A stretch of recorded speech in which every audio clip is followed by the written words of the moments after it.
आज मैं एक्सप्लेन करूंगी स्पेस ट्रेवल मूवी पैसेंजर्स। इस मूवी में दो चीजों को दिखाया गया है। फर्स्ट ये कि वो रिश्ते जिन्हें हम बहुत ही आम समझते हैं लेकिन असल में वो हमारी जिंदगी में बहुत बड़ा किरदार अदा करते हैं। सेकंड ये कि स्पेस ट्रेवल और उसके खतरनाक हादसों को बहुत ही खूबसूरत अंदाज में दिखाया गया है। मूवी की स्टोरी बहुत ही जबरदस्त है। अगर आपने पहले ये मूवी नहीं देखी तो आज इस मूवी को जरूर देखें। मूवी का आगाज स्पेसशिप के अंदरूनी हिस्से से होता है। इस शिप के तमाम लोग स्लीपिंग चैम्बर्स में सो रहे हैं। ये शिप ऑटो पायलट होता है, यानी कि इस शिप को कोई इंसान नहीं बल्कि कंप्यूटर्स चलाते हैं। इस शिप का सफर इस कदर तवील होता है कि इसमें सोए हुए लोगों के अजीजो अकारीब बूढ़े होकर मर गए हैं, लेकिन कायो स्लीप टेक्नोलॉजी की वजह से ये मुसाफिर अपनी जिंदगी और वक्त को रोक कर सोए थे, जिसकी वजह से ये लोग उसी एज में उठेंगे जिस एज में सोए होते हैं। ये शिप अपने रास्ते में सही जा रहा था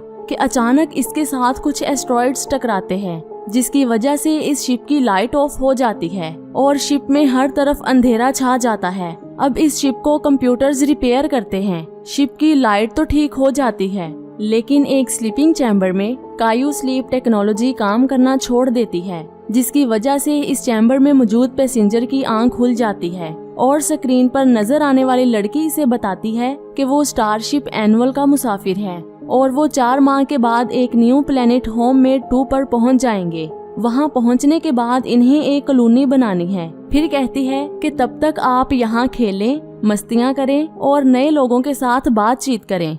जेम्स ये सब कुछ सुनकर पूरे स्टेशन में घूमता है, लेकिन इसे अपने अलावा कोई भी नजर नहीं आता क्योंकि तमाम लोग सो रहे थे। जेम्स घबराता हुआ होलोग्रामिक रूम में जाता है तो यहाँ पर इसे एक आवाज सुनाई देती है, वेलकम टू स्पेस। जेम्स कहता है मैं अकेला ही क्यों जागा हूँ और पूछता है कि हमें इस सफर पर कितनी देर हो गई है और मजीद हमें अपनी मंजिल तक पहुँचने के लिए कितना टाइम लगेगा। कंप्यूटर कहता है कि जमीन से आए हुए हमें 30 साल हो गए हैं और मजीद 90 साल के बाद हम अपनी मंजिल पर पहुंचेंगे। हालांकि इससे पहले इसे एक कंप्यूटर ने 120 साल पूरे होने पर वेलकम किया था। दरअसल इस प्रोग्राम के मुताबिक सब पैसेंजर्स को 120 साल के बाद ही उठना होता है, लेकिन जेम्स हादसाती तौर पर 90 साल पहले ही उठ गया था। अब इसके पास 2 रास्ते होते हैं, या तो वो 90 साल तक यहाँ पर रहे और बूढ़ा होकर इधर ही मर जाए, या फिर दोबारा कायो स्लीप में जाकर सो जाए और 90 साल के बाद फिर जवान ही उठे। लेकिन ये काम बहुत ही मुश्किल था। जेम्स अपने चैम्बर को ठीक करने की कोशिश करता है, लेकिन वो नाकाम हो जाता है। फिर इसके बाद वो जमीन पर भेजने के लिए एक वीडियो मैसेज रिकॉर्ड करता है। इसमें वो अपने चैम्बर के खराब होने और टाइम से पहले उठने की स्टोरी को रिकॉर्ड करता है। अब कंप्यूटर इसे बताता है कि इसका मैसेज 15 साल के बाद जमीन पर पहुंचेगा और 25 से 30 साल के बाद वापस इसका रिप्लाई इसे रिसीव होगा, क्योंकि ये शिप जमीन से अरबों किलोमीटर दूर होता है। ये जानकर जेम्स हैरान हो जाता है। अब वो मुकम्मल तौर पर इस शिप में फंस जाता है। एक दिन जेम्स चलता हुआ विस्की एरिया में पहुंच जाता है। यहाँ पर वो एक आदमी को देखकर हक्का बक्का रह जाता है। जेम्स भागता हुआ इसके पास जाता है और इसे कहता है, हेलो। ये आदमी इंसान नहीं बल्कि एक रोबोट होता है। इसका नेम आर्थर होता है और ये जेम्स के साथ बहुत ही बातें करता है। इन दोनों में बहुत अच्छी दोस्ती हो जाती है। जेम्स को उठे हुए 8 माह हो जाते हैं और इसके माइंड में एक ख्याल आता है कि मैं यहाँ से स्पेस सूट के बगैर ही निकल जाऊँ। जेम्स बाहर जाने के लिए एग्जिट डोर तक जाता है, लेकिन वो बाहर जाने की हिम्मत नहीं कर पाता और जब वो वापस पलटता है तो इसकी नजर चैम्बर में सो रही एक लड़की पर पड़ती है और पहली ही नजर में इसे प्यार हो जाता है। अब जेम्स इसके चैम्बर्स कंप्यूटर से इसकी सारी इंफॉर्मेशन लेता है। इस लड़की का नेम अरोड़ा होता है और ये प्रोफेशनल राइटर होती है। अब तन्हाई के इस सफर में एक मोहब्बत की दास्तान मोड़ लेती है। जेम्स अपने रोबोट दोस्त के पास जाता है और इसे अरोड़ा के हुस्न के बारे में बताता है। अब इसके लिए तन्हाई नाकाबिले बर्दाश्त हो जाती है। एक तो तन्हाई और दूसरा अरोड़ा का इश्क। उफ, जेम्स इंसान था, आखिर वो कब तक सहता। फाइनली वो अरोड़ा को जगा देता है और खुद गायब हो जाता है ताकि इसे पता ना चल सके कि इसे किसने जगाया है। 31 साल के बाद उठने की वजह से अरोड़ा काफी वीकनेस फील करती है। अब अरोड़ा आवाजें लगाना शुरू कर देती है, यहाँ पर कोई है, जेम्स अरोड़ा के पास से अजनबियों की तरह गुजरता हुआ कहता है, जी फरमाइए, मैं आपकी क्या मदद कर सकता हूँ। अरोड़ा कहती है, आखिर ये क्या चल रहा है? बाकी के सब लोग सो रहे हैं और मैं कैसे उठ गई? जेम्स इसे बताता है कि मेरे साथ भी ये सब हुआ था। अब अरोड़ा इससे पूछती है कि तुम पैसेंजर हो या क्रू मेंबर? जेम्स इसे बताता है कि मैं पैसेंजर हूँ। अरोड़ा कहती है कि हमें अपनी मंजिल तक पहुंचने के लिए कितने साल लग जाएंगे। जेम्स इसे बताता है कि 89 इयर्स। ये सुनकर अरोड़ा भागती हुई अपने चैम्बर्स के पास जाती है ताकि वो दोबारा सो सके, लेकिन वो ऐसा नहीं कर पाती। शाम को जब जेम्स और अरोड़ा खाने की टेबल पर जाते हैं तो वो कहती है कि मैं हार नहीं मान सकती। अब वो दोबारा सोने के लिए चैम्बर को ठीक करती है, लेकिन इसकी तमाम कोशिशें नाकाम हो जाती हैं। एक तरफ अरोड़ा अपने जल्द जागने की वजह से बहुत ही परेशान होती है और दूसरी तरफ जेम्स अपनी तन्हाई खत्म होने पर बेहद खुश होता है। अरोड़ा राइटर होती है, जिसकी वजह से वो अपने ऊपर बीतने वाले तमाम लम्हों को लिख लेती है। अब जेम्स अपने रोबोट फ्रेंड के पास जाता है और इसे कहता है कि अरोड़ा के सामने ये सच कभी भी मत उगलना कि मैंने उसे जगाया है। रोबोट कहता है, जनाब मैं एक रोबोट जरूर हूँ, लेकिन किस बात को कहाँ और किसके सामने करना है ये मैं अच्छी तरह जानता हूँ। जेम्स स्पेसशिप में खेलता और अरोड़ा के साथ मस्तियाँ भी करता है। एक दिन जेम्स छोटी सी डिवाइस बनाता है और इसके जरिए इसे डेट पर जाने के लिए कहता है। कुछ देर के बाद ये दोनों स्पेस सूट पहनकर शिप से बाहर चले जाते हैं। खिलाकी खामोशियों में खिलखिलाते कई कहकहे उभरते हैं। शायद ये स्पेस में दो चाहने वालों की अनोखी दास्तान थी। वक्त गुजरने के साथ अरोड़ा का बर्थडे आ जाता है। अरोड़ा, जेम्स और रोबोट यहाँ पर इकट्ठे होते हैं, लेकिन जेम्स वॉशरूम में चला जाता है। अब रोबोट अरोड़ा से कहता है कि 1 साल पहले जेम्स तुम्हारे लिए कितना बेताब था। अरोड़ा हैरान होकर कहती है, 1 साल पहले तो मैं सो रही थी, वो तो मुझे जानता तक न था। अब रोबोट इसे पूरी स्टोरी बता देता है कि जेम्स ने अपनी तन्हाई दूर करने के लिए तुम्हें जगाया था। ये सुनकर अरोड़ा बहुत ही परेशान होती है। रोबोट इसका सीक्रेट इसलिए खोलता है क्योंकि जेम्स इसे खुद ये सब कुछ बताने के लिए कहता है। जेम्स जैसे ही वॉशरूम से बाहर आता है तो बाहर का सिनेरियो टोटली चेंज हो चुका होता है। अरोड़ा इसे कहती है, तुमने मुझे जगाया? जेम्स इसे हाँ में जवाब देता है। अरोड़ा चीखती हुई इसे धोखेबाज कहती है। जेम्स इसे बहुत समझाता है, लेकिन वो इसकी एक बात भी नहीं सुनती। अब ये दोनों एक दूसरे से अलग हो जाते हैं। तन्हाई और खामोशी एक बार फिर इस स्टेशन पर छा जाती है। एक दिन जेम्स जब अपने कमरे में होता है तो अरोड़ा यहाँ पर आकर इसे पागलों की तरह मारना शुरू कर देती है। जेम्स को अपने गुनाह का एहसास हो जाता है, जिसकी वजह से वो चुपचाप मार खाता रहता है। कुछ वक्त गुजरने के बाद जेम्स उस जगह पर जाता है जहाँ पर न्यू कॉलोनी बनाने का तमाम सामान मौजूद होता है। शिप का विजिट करने के बाद जेम्स जब वापस पलटता है तो यहाँ पर इसे किसी की आवाज सुनाई देती है। कौन हो? मेरे स्पेसशिप पर यह पौधा किसने उगाया है?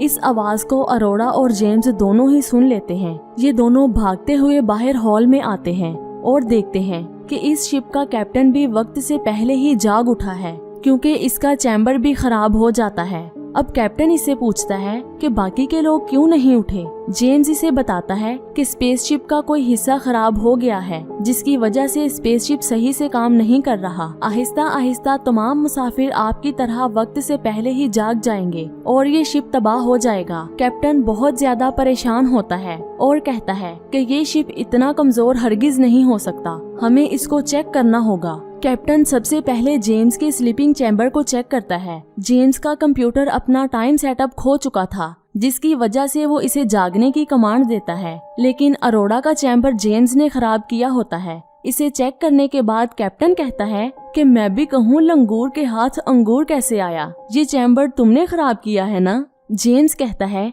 कि सर, डूबता हुआ शख्स बचने के लिए अपने साथ किसी और को तो खींचेगा ही। इसके बाद कैप्टन इन दोनों के साथ पूरे शिप का विजिट करता है, लेकिन इसे प्रॉब्लम समझ नहीं आती। इसी दौरान शिप में रात हो जाती है। जेम्स और कैप्टन सोने के लिए चले जाते हैं। इसके बाद अचानक इस शिप की ग्रेविटी खुद ब खुद ऑफ हो जाती है और हर चीज उड़ना शुरू कर देती है। स्विमिंग पूल का पानी अरोड़ा समेत उड़ना शुरू कर देता है, लेकिन अचानक से ग्रेविटी एक्टिव हो जाती है और सब कुछ जमीन पर आकर गिर जाता है। स्पेसशिप की छोटी छोटी खराबियां अब बड़े मसलों की शक्ल इख्तियार कर रही थी। नेक्स्ट डे ये तीनों होलोग्रामिक रूम में जाते हैं और पूरे स्पेसशिप को स्कैन करते हैं। अब इन्हें पता चलता है कि 2 साल पहले कुछ एस्ट्रॉइड्स इस शिप के साथ टकराए थे, जिसकी वजह से इस शिप में कहीं खराबी पैदा हो चुकी है। अभी कैप्टन ये रिसर्च कर ही रहे थे कि वो अचानक से बेहोश हो जाते हैं। जेम्स और अरोड़ा इसे मेडिकल बॉक्स में ले जाकर स्कैन करते हैं तो इन्हें पता चलता है कि कैप्टन के प्लेटलेट्स बहुत तेजी से कम हो रहे हैं। अब कैप्टन के पास कुछ ही घंटे होते हैं। इस रिपोर्ट से कैप्टन बहुत ही परेशान होता है, जिसकी वजह से वो एक ऐसी जगह पर जाकर बैठता है जहाँ से स्पेस और इसकी खूबसूरती को दिल भरकर देखा जा सकता हो। इसी दौरान जेम्स और अरोड़ा इसके पास आते हैं। कैप्टन इन्हें अपनी चीफ आईडी देता है और इन्हें कहता है कि इसके जरिए तुम शिप के किसी भी हिस्से में जा सकते हो। ये कहते ही कैप्टन मर जाता है। शिप में हर चीज तबाह होना शुरू हो जाती है। रोबोट चीजें तोड़ना शुरू कर देता है। अब जेम्स और अरोड़ा बहुत ही मेहनत करके शिप में मौजूद फॉल्ट को ढूंढते हैं। इन्हें पता चलता है कि शिप के साथ एस्ट्रॉइड्स टकराने की वजह से शिप में बहुत बड़े सुराख हो चुके हैं। इन सुराखों में से स्पेस की गर्म हवाएं अंदर आती हैं। अगर इस फॉल्ट को कंट्रोल ना किया गया तो कुछ ही टाइम के बाद शिप तबाह हो जाएगा और इसमें मौजूद तमाम लोग मारे जाएंगे। जेम्स हीट को रिमूव करने के लिए कंप्यूटर को ऑर्डर देता है, लेकिन हीट रिमूवर गेट ओपन नहीं होता। अब जेम्स अरोड़ा को कहता है, मैं बाहर जाकर डोर को ओपन करूंगा और तुम अंदर से हीट रिमूवर गेट को पुश कर देना, जिसकी वजह से आग का ये तूफान स्पेस में चला जाएगा और यहाँ पर मौजूद तमाम लोग बच जाएंगे और उन लोगों में तुम भी शामिल हो। अरोड़ा कहती है कि जब डोर ओपन होगा तो हीट तुम्हें छू कर जाएगी, जिसकी वजह से तुम जिंदा नहीं रह पाओगे। जेम्स कहता है, भला एक नफरत के एहसास के साथ अब मैं कैसे जिंदा रहूं? मैं चला जाऊंगा, लेकिन तुम तो जिंदा रहोगी ना, और तुम्हें सुकून भी मिल जाएगा कि जिसने तुम्हारा मिशन फ्लॉप किया वो अपनी सजा भुगत चुका है। ये सुनकर अरोड़ा जेम्स के साथ रोती हुई लिपटती है और इसे कहती है कि मैं तुम्हें खोना नहीं चाहती। जेम्स कहता है, बेफिक्र रहो, मैं जिंदा वापस जरूर आऊंगा। जेम्स अरोड़ा को एक चिप देता है ताकि ये दोनों एक दूसरे से राब्ते में रह सकें और खुद स्पेस सूट पहनकर हीट रिमूवर गेट के पास जाता है। जेम्स इस गेट को खोल देता है और अरोड़ा को गियर पुश करने के लिए कहता है। अरोड़ा चीख कर कहती है, मैं ऐसा नहीं कर सकती, तुम वापिस आ जाओ, हम कोई और हल ढूंढ लेंगे। जेम्स कहता है, अरोड़ा पागल मत बनो, हमारे पास चंद सेकंड्स हैं। अरोड़ा कहती है, मुझसे नहीं हो रहा। जेम्स कहता है, मैं प्रॉमिस करता हूँ कि मैं तुम्हारे पास वापस जिंदा आऊंगा, बस तुम गियर को पुश कर दो। वो हिम्मत करके इस गियर को पुश कर देती है। आग का गोला जेम्स के साथ टकराता हुआ स्पेस में चला जाता है। शदीद प्रेशर की वजह से जेम्स उड़ता हुआ गेट से कहीं दूर चला जाता है। इसकी बेल्ट भी टूट जाती है। दूसरी तरफ अरोड़ा मुसलसल इसे आवाजें देती है। जेम्स इसकी आवाज सुनकर कहता है, अरोड़ा, अफसोस कि मैं अपना वादा पूरा ना कर सका, मैं कभी भी वापस नहीं आ पाऊंगा, मुझे माफ कर देना। अरोड़ा कहती है, फजूल मत बोलो, मुझे बताओ कि तुम इस वक्त कहाँ पर हो। जेम्स कहता है कि मेरी बेल्ट टूट चुकी है और स्पेस सूट में एक सुराख हो गया है, जिसकी वजह से मेरी ऑक्सीजन तेजी से कम हो रही है और मैं स्पेस शिप से बहुत दूर जा चुका हूँ। अरोड़ा कहती है, तुम कहीं भी मत जाना, मैं तुम्हें लेने आ रही हूँ। अरोड़ा स्पेस सूट पहनकर स्पेस में चली जाती है। जेम्स बहुत दूर होता है। वो जेम्स तक पहुँचने की कोशिश करती है, लेकिन सेफ्टी बेल्ट की रेंज खत्म हो जाती है। अरोड़ा जेम्स को देखकर चिल्लाना शुरू कर देती है। अचानक जेम्स की बेल्ट इसके हाथ में आती है। वो इसे जल्दी से पकड़कर अपनी तरफ खींचती है और इसे स्पेस शिप में ले आती है। अरोड़ा इसे मेडिकल बॉक्स में डालती है और इसका इलाज करवाती है। जेम्स बिल्कुल ठीक हो जाता है। इसके बाद हम देखते हैं कि पूरा स्पेसशिप अपनी रूटीन में आ चुका है। इसके बाद अरोड़ा अपनी बुक लिखती है और जेम्स के साथ मिलकर एक्सपेरिमेंट्स भी करती है।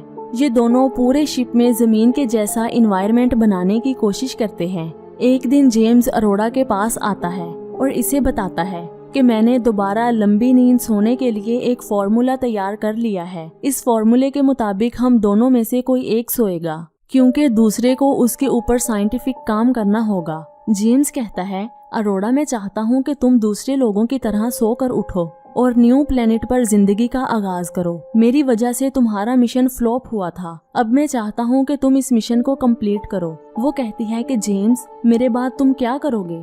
जेम्स कहता है, मैं पहले भी तो तन्हा था, अब भी तन्हा ही रह लूंगा, मुझे तुम्हारी फिक्र है। अरोड़ा कहती है कि अब तुम्हारे बगैर जीना नामुमकिन है। मैं उस प्लेनेट पर अकेली क्या करूंगी? मुझे तुम्हारे साथ इन स्टील की दीवारों में ही रहना है।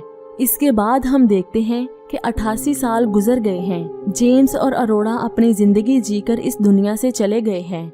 88 साल के बाद जब क्रू मेंबर्स और पैसेंजर्स जागते हैं तो इन्हें एक अलग ही स्पेसशिप नजर आता है, जिसमें जमीन की तरह चहचहाते परिंदे इन्हें वेलकम करते हैं। और इसी के साथ ये मूवी खत्म हो जाती है। तो आज की ये मूवी आपको कैसी लगी? नीचे कमेंट्स करके जरूर बताइएगा। और ऐसी मजीद मूवीज को देखने के लिए हमारे इस चैनल हॉलीवुड उर्दू को सब्सक्राइब करके बेल आइकन को प्रेस कर दें, ताकि आप तक हर नई आने वाली वीडियो का नोटिफिकेशन पहुंच सके। अपना बहुत सारा ख्याल रखिएगा। खुदा हाफिज।